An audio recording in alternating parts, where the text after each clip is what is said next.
हाँ, नमस्ते सर। नमस्ते। सर, कुछ सवाल था अभ्यर्थियों के अकॉर्डिंग जो आपसे पूछना था। जी, जी, पूछा जाए। तो पहला सवाल ये था कि सर, सीटेड दिसंबर अभ्यर्थियों का केस, जी, जो यूपीए का केस है, अभी पटना हाई कोर्ट में है। जी। इसी बीच National Federation of the Blind case से बहाली पर रोक है। अगर इसका निर्णय आता है तो क्या सीटेड दिसंबर को फायदा हो सकता है सर? देखिए, national Federation of the blind का जो केस है, जी इससे जुलाई 2020 में ही बहाली प्रक्रिया पर रोक लग गई। जी आप समझ सकते हैं, उसी दौरान सीटेड दिसंबर अभ्यर्थियों का केस भी पटना हाई कोर्ट में था और दोनों केसों से बहाली प्रक्रिया पर स्टे था। जी National Federation of the Blind के केस में साफ तौर से कहा गया था कि 4% क्षैतिज आरक्षण उनको दिया जाए। जी ऐसे में पटना हाई कोर्ट में जब केस की सुनवाई हुई जी और सुनवाई जब आगे बढ़ी तो चीफ जस्टिस की बेंच और एस कुमार की बेंच थी, उन्होंने बहाली प्रक्रिया पर स्टे लगा दिया। जी और बहाली प्रक्रिया पर सिर्फ 1 से 5, 6 से 8 नहीं, पूरी बहाली प्रक्रिया पर स्टे लगाकर ये कहा कि इस संबंध में जब तक सुनवाई नहीं हो जाएगी तब तक बहाली पर स्टे रहेगा। जी कोरोना काल था, केस जैसा कि आगे बढ़ा जी और आगे बढ़ते बढ़ते आपको बता दें कि अक्टूबर महीने में एक और सुनवाई हुई इसी केस में, जब national Federation of the Blind के अधिवक्ता और अन्य अधिवक्ताओं ने ये गुहार लगाई पटना हाई कोर्ट से कि ये बहाली प्रक्रिया रुकी पड़ी है, ऐसे में आप बहाली प्रक्रिया को आगे बढ़ाने का कोई ना कोई आदेश पारित करे। मतलब न्यायाधीश से गुहार लगाई गई। न्यायाधीश ने साफ तौर से इनकार किया। उन्होंने कहा कि आप हड़बड़ा सकते हैं, हाई कोर्ट नहीं हड़बड़ा था।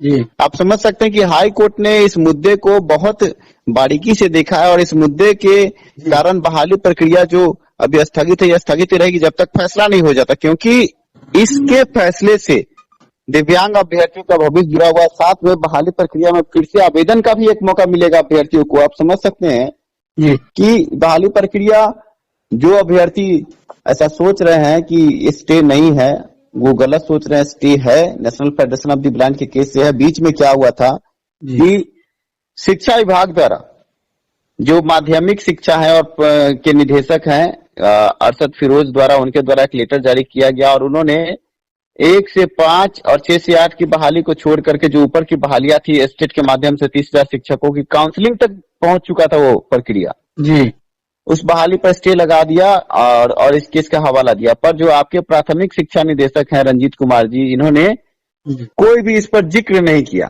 जी आगे जैसे ही मामला बढ़ा है अभी, तो सीटेड दिसंबर अभ्यर्थियों के जजमेंट के बाद जब अभ्यर्थी ये बोल रहे थे कि नहीं, बहाली प्रक्रिया शुरू की जाए, जबकि हमने पहले ही ऐसा कहा था कि बहाली पर रोक है, वो सीटेड दिसंबर से कोई मतलब नहीं है, वो बहाली पर national Federation of the blind की केस से रोक है। लेकिन इन अभ्यर्थियों को भी पता नहीं था। आप समझ सकते हैं कि गर्दनी बाग में अभ्यर्थियों को बरगला कर आंदोलन करवाया गया। सही जानकारी, सही तथ्यों की जानकारी लोगों को थी नहीं। शिक्षा सुधार के चैनल पर हमने सभी बात को पहले वो खोला था जी और अंत में वही निकल कर आया। जी जैसे ही बहाली प्रक्रिया को शुरू करना चाह रहे थे और घोषणा करने वाले थे, उसी वक्त national Federation of the Blind के जो बड़े अधिवक्ता हैं एसके रुंगटा, उनके द्वारा एक बड़ा नोटिस भेजा गया, साथ में कोर्ट की अवमानना का नोटिस भेजा गया। अब रंजीत कुमार जो प्राथमिक शिक्षा निदेशक है, वो जवाब देते उनको नहीं बन रहा है। ऐसे में आप कैसे सोच सकते हैं कि बहाली प्रक्रिया आगे बढ़ेगी? अभी तो स्टे रहेगा ही। जी यही पूरा मुद्दा था और बहाली प्रक्रिया में 4% आरक्षण चाहिए दिव्यांग अभ्यर्थियों के। यहाँ सबसे बड़ी बात यह है कि जो निष्पक्ष न्यायालय है, उनके द्वारा यह आदेश दिया गया था कि जो दिव्यांग अभ्यर्थी, उनको 15 दिन का अतिरिक्त समय देकर उनसे आवेदन ले लिया जाए। और उसमें बहुत सारे ऐसे सीटेड दिसंबर अभ्यर्थी हैं, दिव्यांग भाई बहन, जिन्होंने आवेदन भी किया है। आप समझ सकते हैं, जब आवेदन कर दिया है सीटेड दिसंबर अभ्यर्थियों ने निष्पक्ष न्यायालय के द्वारा आदेश के बाद, और कुछ जगहों पर आवेदन नहीं लिया जा रहा है, तो ऐसे में हाई कोर्ट का जैसे ही फैसला आएगा तो सबसे पहले तो सीटेड दिसंबर अभ्यर्थियों को ही फायदा होगा। जो भी दिव्यांग अभ्यर्थी, उनको अगर एक बार मौका मिल जाता है कि नहीं, आपको 15 दिन का अतिरिक्त समय मिलता है, आप आवेदन करें, तो कम से कम दिव्यांग सीटेड दिसंबर अभ्यर्थियों को मौका मिल जाएगा। और अगर दिव्यांगों को मौका मिलता है तो उसी का आधार बनाकर एलपीए केस में भी हम ये मांग करेंगे कि सभी को मौका दिया जाए, क्योंकि बिहार में 10 साल के बाद बहाली आती है। आपको बता दें, पश्चिम बंगाल में ऐसा हुआ है। पश्चिम बंगाल 2017 में अभ्यर्थियों से टीईटी का आवेदन भरवाया गया। 2021 होने को है, अभी तक अब ये परीक्षा नहीं हुई थी।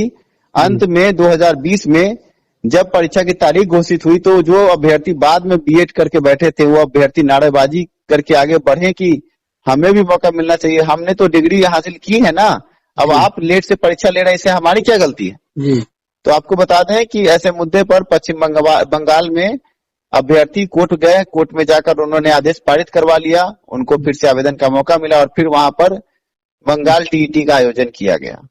तो कहने का मतलब है कि विभिन्न हाई कोर्टों द्वारा ऐसी स्थिति में मौका दिया जाता है जब बहाली प्रक्रिया फंसती है तब। लेकिन बिहार में क्या है, यहाँ पर तो तानाशाही सरकार है और सरकार इस मुद्दे को समझती नहीं है। साथ में कुछ विपक्षी जो पहले से बीटेड सीटेड पास अभ्यर्थी हैं, वो कूद फान करके आप अभ्यर्थियों की जिंदगी के साथ खेलते हैं।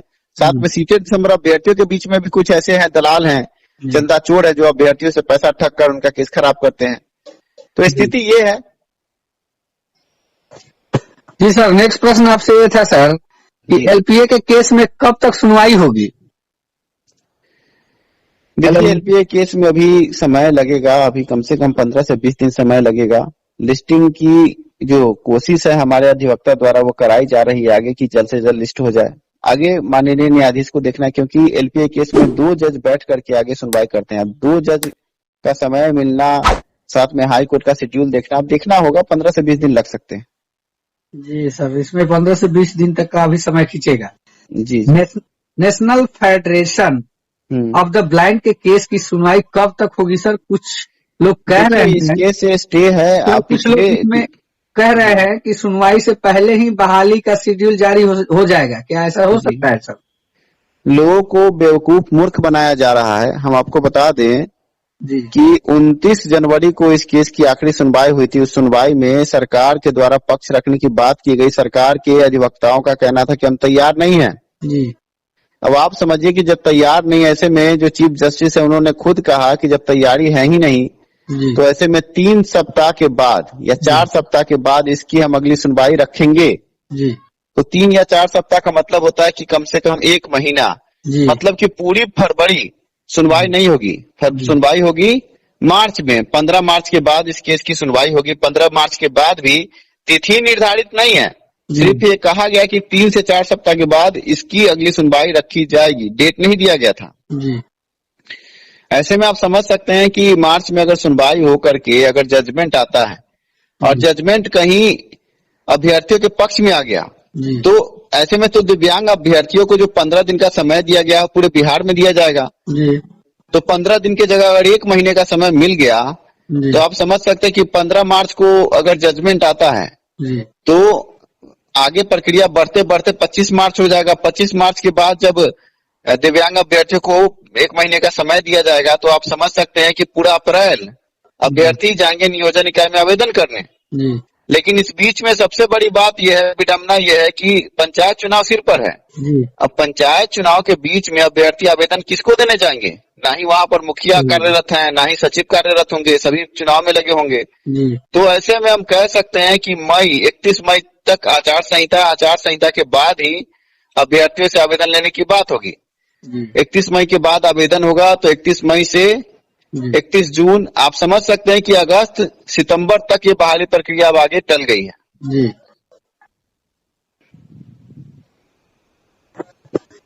सर, लास्ट प्रश्न आपसे ये था सर, सीटेड दिसंबर अभ्यर्थियों को अब आगे क्या करना चाहिए? देखिए, अभी सीटेड दिसंबर अभ्यर्थियों को हम यही कहेंगे कि आगे जो national Federation of the blind का केस है, उस केस में बड़े अधिवक्ता हैं, अंतर्राष्ट्रीय न्यायालय के अधिवक्ता है एसके रंगटा और अन्य अधिवक्ता भी हैं कई। साथ में जो सचिव है national Federation of the Blind के एन तिवारी, वो भी आपके संपर्क में है, शिक्षा सुधार रोजगार के संपर्क में है। बड़ी बात है कि अभ्यर्थियों को अब शिक्षा सुधार रोजगार का हाथ मजबूत करना चाहिए जी। क्योंकि हम चाह रहे हैं कि national Federation of the Blind के केस में ही जो कि डबल बेंच में है, चीफ जस्टिस के बेंच में है, जनहित याचिका का केस है, इसी में अगर हम इस मुद्दे को रखवा दें कि जो 15 दिन का समय दिया गया था उसमें सीटेड दिसंबर अभ्यर्थी भी हैं, ऐसे में सीटेड दिसंबर अभ्यर्थियों को भी अलाउ करके इनसे भी आवेदन ले लिया जाए। जी। आप समझ सकते हैं कि कितना बड़ा मुद्दा है। और ऐसा अगर हो गया तो अभ्यर्थियों को तो बिना मांगे, होता नहीं है कि बिन मांगे मोती मिले ना मांगे भीख। जी। समझ सकते, कभी कभी ऐसा होता है। तो ये अभ्यर्थियों को सोचना है कि शिक्षा सुधार रोजगार के साथ वो खड़े होंगे तभी मैं कर पाऊंगा। जी सही। अभी कुछ भी मैं कदम बढ़ाता हूं तो बहुत सारे लोग हैं, विपक्षी हैं, चंदा चोर, क्या क्या बहुत सारा के अफवाह उड़ाना शुरू करते हैं। जी ऐसे में शिक्षा सुधार रोजगार ने अब सब कुछ जो भी कदम है आगे बढ़ाना ये अभ्यर्थियों पर छोड़ा। आपके चैनल के माध्यम से हम अभ्यर्थियों को बोलेंगे, अगर उनको लगता है कि हाँ शिक्षा सुधार रोजगार को इसमें आगे बढ़ना चाहिए तो अभ्यर्थी संपर्क करे खुद, जी और संपर्क करके अपनी राय दें, आगे क्या करना है इस पर रणनीति जो बनी है उस पर अपना योगदान दे। जी बड़ी बात यह है कि अब शिक्षा सुधार रोजगार की तरफ से अभ्यर्थियों को कुछ कहा नहीं जाएगा, क्योंकि मैंने देखा है कि इस लड़ाई में बहुत सारे ऐसे चंदा चोर भी घुस आए हैं, बहुत सारे असामाजिक तत्व भी घुस आए जो हर बार सिर्फ अभ्यर्थियों को गलत रास्ता दिखाते हैं। जी शिक्षा सुधार रोजगार सब कुछ सही करके ले आता है और अंत में अभ्यर्थियों को गलत रास्ता दिखा के अभ्यर्थियों को डुबा दिया जाता है। जी ऐसे में अब अभ्यर्थियों को सोचना है। आपके चैनल के माध्यम से मैंने जो बड़ी बात कही है, इशारों में मैंने बहुत कुछ समझाया है। जी अब अभ्यर्थियों को सोचना है कि वो जो मैंने कहा है इसको कितना गूढ़ तरीके से पकड़ते हैं। जी इसके बाद देखिए आगे क्या होता है। जी सर, धन्यवाद सर आपका जो हमारे लिए बेशकीमती समय को निकाला। धन्यवाद सर। आपका भी धन्यवाद कि आपने इतने बड़े ज्वलंत सवाल उठाए सर। जी थैंक यू सर।